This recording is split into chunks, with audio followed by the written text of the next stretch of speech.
네. 제가 나이는 내일 모레 50대고 마음은 30대고 오늘 옷차림은 20대를 좀 지향해 보려고 했는데 여기 계신 20대들이 저보다 더 정장을 입고 계셔가지고 좀 실패한 것 같습니다. 물론 집회도 있고 해서 복장이 이렇습니다. 양해해 주시고요. 아까 축사 영상을 봤습니다. 그 수많은 분들이 축사를 하시던데 사실상 17개 광역시도 출범을 다 마무리했고 사실 청년혁신회의가 이제 마지막 출범입니다. 기간의 모든 지역의 출범식의 성과를 청년혁신회의가 다 가져가신 것 같아요. 그리고 역시 청년혁신회의가 우리의 미래구나라는 생각을 그 수많은 의원분들의 화이팅을 들으면서 한편으로 너무 흐뭇했고 자랑스러웠습니다.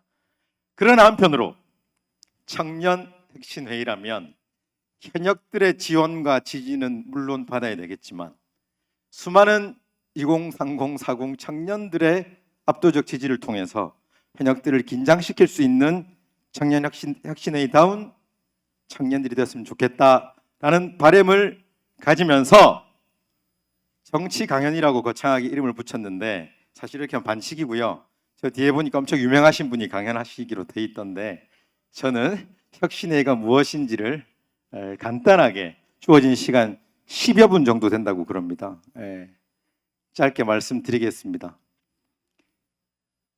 그 전에 지금 여기 계신 분들 중에 제가 그냥 봐도 청년이라고 하기에는 뭔가 조금 나이가 있으신 분들이 보입니다. 그래서 저는 오늘 청년들이 몇백 명 모였을 거라고 생각해요. 저기 보면 머리가 저렇게 허옇게 되신 분도 계시고 한데 다들 마음이 저와 같은 청년이다. 그래서 오늘은 이 자리에 계신 이 순간부터는 45세 이하라고 생각하시고 오늘 모두가 청년이시죠? 예, 저도 그렇게 알고 혁신회를 소개하겠습니다. 자, 그러면 저 말을 잘 들으시기 바랍니다. 모두 손을 앞으로 쭉 뻗어 주십시오. 이렇게 쭉 뻗어 주시기 앞으로 이렇게 뻗어서 저를 따라 하시면 됩니다. 이렇게 보세요. 이렇게 자, 한 번만 하시면 됩니다. 너무 이렇게 적극적으로 하지 마시고 너무 적극적. 여기 청년들은 다릅니다.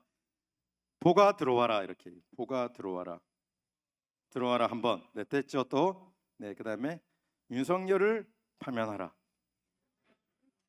네. 김건희를 구속하라. 됐죠? 그러면 이렇게 계속 하셨죠? 요거를 갖다 10번만 해볼게요. 10번만. 복이 들어온다. 윤석열을 파면하라는 마음으로 시작. 하나, 둘, 셋, 넷, 다섯, 여섯, 일곱, 여덟, 아홉, 열. 뒤집으세요. 해보세요. 자, 멈추시면 됩니다.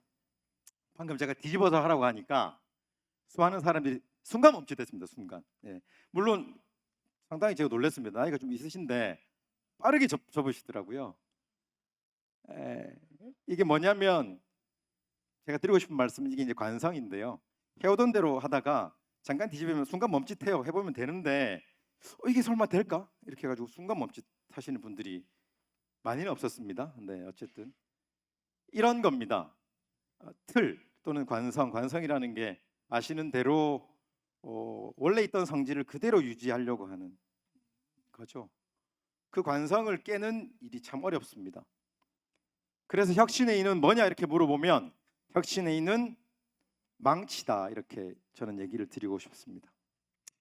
기존에 너무 견고해 보이던 틀을 또는 해오던 대로 하던 것을 망치로 두드리는 것이죠. 그렇다고 우리가 도끼나 해머는 아닙니다. 그냥 무지막지하게 다 때려 부수겠다라는 건 아니라 망치질은 어떻게 합니까? 망치질은 못을 놓고 조심스럽게 하시죠. 힘 조절까지 하시면서. 하지만 낡은 틀들을 깨부숩니다. 혁신회는 그러한 조직입니다. 혁신회는 망치입니다.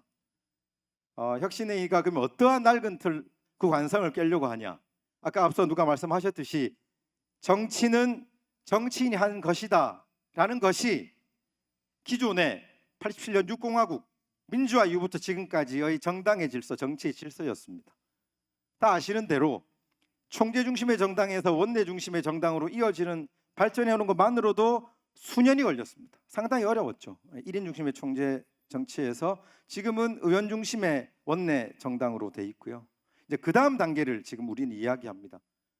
결국 정치는 국민이 하는 것이다. 그러면 당의 운영은 의원이 합니까? 아니면 당원들이 합니까? 그렇게 말씀은 다 하시지만 실제 수많은 시스템과 제도나 결정되어 있는 상황들은 그렇지 않죠. 비근하게 지난 1년 전 총선 공천 때만 해도 기존의 권리 당원들에게 투표권을 비율을 얼마나 더 주냐 문제 가지고 그 전에 김은경 혁신위원회가 있었지만 상당한 논란이 있었습니다. 그게 주는 게 맞냐 아니냐부터. 그때 저는 의원들의 내부 논의 과정 옆에서 지켜보게 됐었는데 많은 의원분들이 어떤 분들은 그런 분도 있었어요. 과연 그런 걸 당원들한테 많은 권한을 주는 게 맞냐? 잘 모르는데. 국민들이 정치를 잘 알 것 같지만 잘 모른다. 저런 사람들에게 맡겼다가 너무 권한을 많이 주면 더 큰 혼란이 생길 수 있다. 이제 그러한 과도기적인 현상들이 드러납니다. 그래서 의원이 뽑은 또는 지역위원장이 뽑은 대의원이 결정을 하지만 사실상 지역위원장이나 의원의 뜻을 거스를 수 없었습니다. 그런 시스템이었죠. 정당이라는 것이. 그게 또 군사 독재 정권과 싸울 때 거악인 보수 정권과 싸울 때는 힘을 발휘하기도 했습니다. 근데 이제 달라진 거죠. 이미 달라지고 있고 우리는 그 달라진 힘을 언제 봤냐면 최근 12월 3일 계엄이 있고 그날 저녁 달려온 국민이 결국 계엄을 막아내는 모습을 보면서 우리 이재명 대표님께서 그렇게 말씀하시는 정치는 정치인이 하는 것 같지만 결국 국민이 하는 것이다. 바로 혁신회의가 이 당연한 듯한 너무나도 당연한 말이고 교과서에 나오는 말이라고 하지만 이것을 이제 정당의 현실로 정치의 변화로 만들고자 하는 강력한 의지를 가진 사람들이 모인 겁니다. 그래서 그것을 가지고 헌법 제1조 1항 우리 김범미 대표님 헌법 제1조 1항 뭡니까? 네, 대한민국은 민주공화국이다. 1조 2항 대한민국의 주권은 국민에게 있고 모든 권력은 국민으로부터 나온다. 이 주권 재민이라는 민주주의의 기본 원리가 87년 민주화 이후에 명시적으로 있었지만 실제 형식적이고 제도적이고 절차적인 민주주의는 완성됐으나 실적 국민들의 목소리가 국민들의 권리가 정치에 반영되어 오지 못했다. 그게 한계다. 그래서 민주화 이후에 민주주의가 필요하다 이런 이야기가 계속 나왔고 덕분에 하지만 여러 투쟁과 동시에 디지털 네트워킹 또는 모바일 문화가 결국 직접적인 의사소통을 빠른 시간 내에 할 수 있게 하고 국민이 수많은 정보와 정치적 사안들에 대한 자기 입장을 가지고 그것을 표현할 수 있게 만들었기 때문에 이제 직접 민주주의 시대로 돌입하자 이 이야기를 하고자 하는 사람들이 혁신의 성원들이고요. 그 성원들의 대표적인 인물이 누굽니까? 이런 생각을 가장 강하게 하는 사람이 누구냐면 바로 이재명입니다. 이재명 대표는 저희도 경기도에서 제가 비서관과 대변인을 했었는데 제일 처음 바꿨던 일이 다 아시겠지만 다 명찰을 달았잖아요. 모든 공무원들이. 도지사부터 비서관까지 원래 공무원들이 자기 이름 안 밝혀요. 잘 민원인한테 잡힐까 봐. 명찰을 다 달게 만듭니다. 명찰을 달게 만드는 이유는 자기 이름을 걸고 책임 있게 행정 서비스를 하세요. 결국 공복이라는 의식을 잊지 마세요. 우리는 계속 국민을 위한 모습입니다 말도 대표님 많이 하셨습니다. 공복의식, 공적 마인드, 주권자를 위해 일하는 사람이라는 그 인식을 가장 뼛속 깊이 하고 있는 사람이 이재명입니다. 우리는 그래서 이재명을 중심으로 이런 직접민주주의 시대를 열겠다. 정치를 바꾸겠다. 정당을 바꾸겠다. 나라를 바꾸겠다라고 마음먹고 왔었습니다. 그런 사람들이 결사했고 그게 더민주혁신회의 시작이었습니다. 그래서 그 시작에 망치를 들고 조심스럽게 두드리면서 하나씩 깨어나가보자 했던 것이고요. 근데 그 망치로 우리는 이제 두 번째 기존의 정치는 정치인이 하는 것이라는 그 문법을 깨어가면서 당원 중심의 대중정당을 만들자, 당원 주권을 강화하자, 결국 그것을 국가의 주인은 국민이다라는 국민 주권 강화로 이어가자, 정치 개혁을 해내자, 그것으로 목표를 삼았고, 근데 이걸 하기 위해서 우선해야 될 게 있었습니다. 바로 그게 뭐였냐면 이재명을 지키는 일이었습니다. 그래서 2023년 6월에 혁신회의는 결성했습니다. 그때가 보시면 저도 당 대표실에 있을 때인데요. 저희는 그때는 당무를 제대로 보기보다는 압수수색이 언제 들어올지를 대비하는 게 더 우선이었고, 오늘에서 하는 말씀이지만 대표님은 식사를 할 만한 데가 없어서 본인의 차 안에서 도시락을 드셨어야 됩니다. 가면 워낙 논란이 되고 뉴스에서는 매일 큰 범죄가 벌어진 것처럼 말하고 주변에 참모들이 잡혀가고 막 그럴 때잖아요. 그래서 우리는 이재명이라는 깃발을 들고 이재명 한 사람이 아니라 이재명으로 상징되는 민주공화국 직접민주주의 시대 새로운 대한민국을 만들자라는 그 이재명의 상징을 두고 혁신회를 만들면서 제일 먼저 해야 될 일은 이재명을 지키는 일이었고, 이재명을 깃발로 한 이재명호 그 배가 누수되기 시작했습니다. 너덜너덜해졌습니다.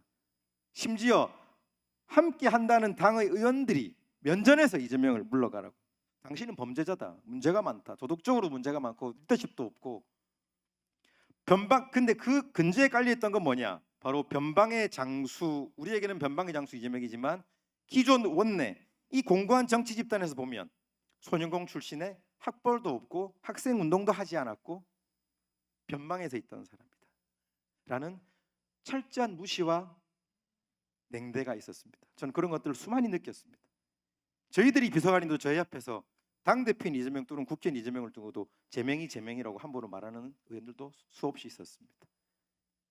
제가 든 망치는 바로 그러한 간성, 선민의식, 엘리트주의가 이 여의도와 정치를 지배하고 있던 것을 깨보고자 했던 거고, 동시에 하나는 이재명의 깃발로 이재명호가 출발했는데 이 이재명호가 출발부터 벌써 누소가 생기고 너덜너덜해지는 것을 고쳐서라도 지키고 막아서 세우자는 거였습니다. 바로 그게 혁신회가 망치인 이유고 그 망치의 힘으로 지금까지 왔다, 이렇게 생각합니다. 동의하시면 박수 한번 부탁드립니다.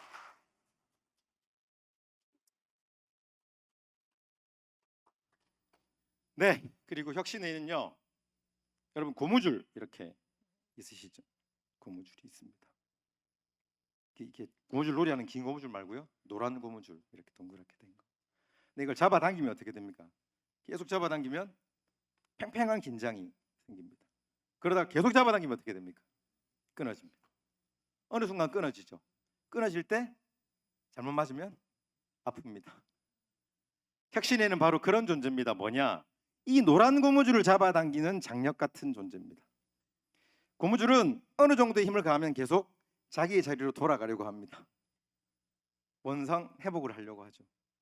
이재명 대표님도 지금 걱정하시는 게 뭐냐면, 본인이 조만간에 당대표를 물러나서 이제 다른 일을 하게 되면 이 정당은 다시 당원 중심이 아닌 의원 중심의 질서로 돌아갈 우려가 없겠냐, 없을까? 이런 고민들을 많이 하십니다. 그래서 이것을 제도화하고 시스템화를 해야 되는 게 저희들의 역할인데, 바로 이게 고무줄이죠. 이 장력을 당겨내야 됩니다. 끊어진다 생각하고 당겨내야 되죠. 근데 이 고무줄이 딱 끊어지면 어떻게 되냐면, 요만큼 공간을 차지하는 고무줄이 어떻게 되겠습니까? 끊어지면 더 많이 나가겠죠. 길어집니다. 결과적으로는 더 앞으로 전진하겠죠. 우리 방향이 옳다면. 그래서 지금 혁신회의는 긴장관계입니다. 낯선 조직이고요. 과도기 때 혁신 그룹들은 생깁니다. 역사 속에서도 17세기 조선에서도 실리학자들, 정약용으로 대표되는, 박지원으로 대표되는 실리학자들이 등장하자 성리학 중심의 조선 사회는 그들을 계속해서 이단화로 계속 봅니다. 그래서 유배를 가잖아요. 하지만 결과적으로 보면 그들이 역사 발전에 동력을 마련했었죠. 르네상스 시대 때도 마찬가지입니다. 최근에 보면 오늘 뭐 부트캠프라고 하니까요, 여러분 메이팔 마피아라고 들어보셨어요? 메이팔 마피아. 거기가 실리콘밸리 혁신그룹입니다. 실리콘밸리가 더 이상 지금 해오던 것이 아니라 미래를 봐야 된다. 이들이 주장했던 게 뭐냐면 소셜미디어, 전자상거래, AI, 인공지능, 우주개발이었어요. 이것을 중심으로 어떻게 하냐면 네트워킹을 강화해서 집단의 힘으로 공동으로 투자를 합니다. 그리고 혁신을 계속 만들어내고 새로운 사람을 키웠어요. 지금 그 메이펄 마피아, 이 혁신그룹이 이뤄낸 성과가 뭐냐면, 대표적인 인물이 누굽니까? 앨런 머스크입니다. 이들이 바로 만들어낸 게 앨런 머스크의 테슬라, 스페이스X, 링크드인, 유튜브. 거의 전 세계 IT 디지털 산업을 다 주도하는 새로운 시대를 열어버렸죠. 역사 속에서도 그렇고 산업 문화에서도 그렇고 미래를 내다보고 혁신그룹이 등장합니다. 그리고 그들이 기존의 체제나 기존의 질서하고 긴장관계를 계속 유지해요. 그러다가 이 힘이 더 많은 지지를 받게 되면 그렇게 전진합니다. 저는 지금 누구도 경험해보지 못했고 교과서로만 듣고 있던 직접 민주주의의 당원 주권 강화, 국민 주권 강화라는 새로운 시대가 우리가 한국 사회가 만들어 놓은 디지털 환경과 모바일 문화 덕분에 빨리 찾아왔습니다. 그 힘으로 지금 그런 단계로 도약하려고 합니다. 하지만 쉽지 않습니다. 사조직이다 뭐다. 왜 자꾸 새로운 흐름을 만드냐. 당을 중심으로 가도 모자른데.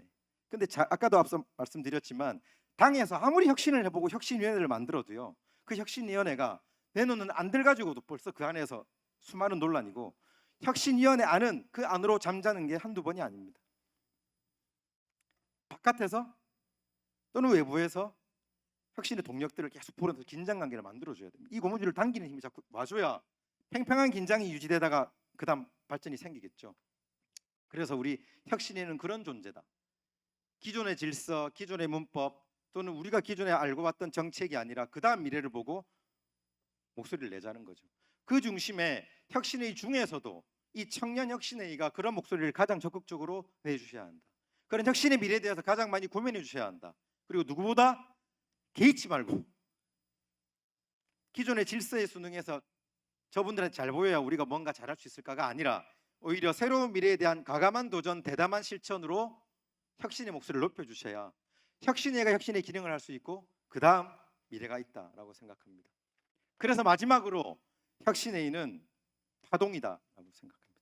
기억하십시오. 고무줄의 장력, 망치, 그 다음에 파동. 파동은 어떻게 됩니까? 중심부, 파동의 구심이라는 중심부의 힘이 강하면 강할수록 그 파동은 더 커집니다. 저기 찐명들, 홍위병들, 강성 친명들이 모여서 자기들끼리 저렇게 막 이재명 하고 있다라고 그렇게 폄하하는 사람들도 있습니다. 하지만 가장 멀리 가는 파동은요, 중심이 가장 강할 때, 그 힘이 가장 강할 때 그 파동이 가장 넓게 갑니다. 그 원형 파동이 넓어지는 이유는 거기 나오겠죠. 구심력이 강해야 원심력이 세집니다. 여기 계신 분들이 이재명과 함께 세상을 바꾸겠다, 당원 중심의 정당을 만들겠다, 국민 주권의 정치 개혁을 하겠다, 경제적 사회적 기본권이 보장되는 새로운 대한민국을 만들겠다라는 의지가 크고 강할수록 더 넓은 사람과 연대할 수 있습니다. 그래서 혁신회의는 누군가 그랬습니다. 접속사라고. 당과 당 밖을, 비당원과 당원을, 이재명과 국민을 연결하는 중간 가교 역할입니다. 저희들이 그 역할을 열심히 해서 더 많은 사람들이 나는 민주당은 싫지만 이재명은 좋아, 또는 이재명은 싫지만 민주당이 좋아하는 사람들을 만나서 여기로 붙여야죠.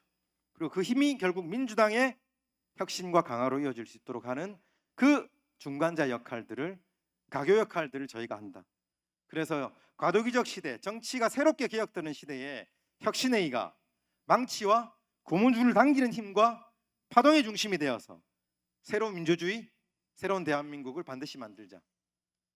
그러한 생각을 가진 사람들이 모여왔고 지금도 모이고 있고 더 많이 모일 것이고, 이 힘으로 윤석열 내란 세력들을 총식시킬 것입니다. 그렇게 생각하십니까? 네. 청년이라고 하면 제가 잊지 못하는 규정이 있습니다. 청년이란 시대의 모순을 향해 서슬퍼레 살아있는 깨어있는 지성이라는 말이 있습니다. 그러나 최근 시대의 모순을 향한 것이 아니라 자체가 시대의 모순이 되어버린 청년답지 않은 청년들도 생기고 있습니다. 깨어있는 지성으로 시대의 모순을 향해서 서슬퍼레 살아있는 청년 혁신회의가 혁신회의의 중심이자 새로운 미래의 주역이고 새로운 대한민국의 리더가 되어주시길 바랍니다. 이상입니다.